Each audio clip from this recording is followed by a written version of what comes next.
नागपुर के central gel में सुरक्षा व्यवस्था पर सवाल खड़ा करने वाली एक बड़ी घटना सामने आई है। जेल में ड्यूटी पर तैनात एक सिपाही को जेल परिसर के भीतर चरस, नशीली गोलियां और सर्जिकल ब्लेड से जाते हुए रंगे हाथों पकड़ा गया।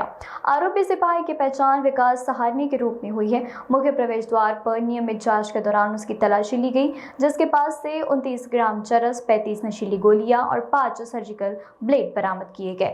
बरामदी सामग्री की कीमत करीब 3 लाख रुपए बताई जा रही है। सूचना मिलते ही धंतोली पुलिस मौके पर पहुंची और आरोपी के खिलाफ एनडीपीएस एक्ट के तहत मामला दर्ज किया गया और साथ ही उसे गिरफ्तार भी किया गया। पुलिस अब यह पता लगाने में जुटी है कि यह नशीले सामान जेल के अंदर किसके लिए ले जा रहे थे। जेल अधीक्षक वैभव आगे ने बताया कि आरोपी सिपाही को शुक्रवार को निलंबित किया जाएगा और उसके खिलाफ विभागीय जांच भी शुरू की जाएगी। इस घटना के बाद जेल विभाग में हड़कंप मच गया।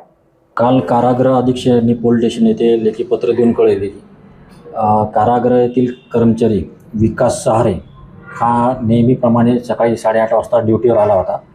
जेलमध्ये प्रवेश करताना सर्व कर्मचाऱ्यांची तिथं तपासणी होते, तर त्याची पण तपासणी करण्यात येत होती।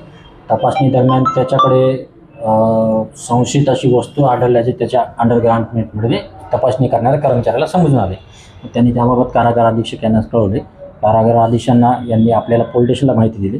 त्या माहिती मिळताच ताबडतोब सदर ठिकाणी जाऊन पंचासमक्ष त्याच्याकडे मिळून आलेल्या वस्तूची पाहणी केली असता त्या एक पॅकेट होता सेलोटेपने बंद केलेला, ते ओपन केला असता त्याच्यामध्ये 39 ग्राम चरस सदृश्य पदार्थ आणि 5 सर्जिकल ब्लेड आणि काही नशेच्या गोळ्या अशी वस्तू सापडलेल्या आहेत। त्याचा पंचनामा करून ते ताब्यात घेतलेले आहेत। तसेच विकास सहारे हा पोलीस जेल कर्मचारी आहे त्याला ताब्यात घेतलेला आहे आणि अधिक तपास चालू आहे।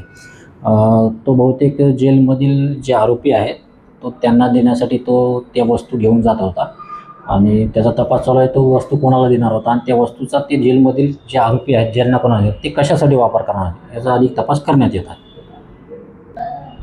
सदर कर्मचारी नवीनच आहे, मागील वर्षी जानेवारीमध्ये त्याची नियुक्ती झालेली आहे आणि राहायला तो इतवारी परिसरात आहे।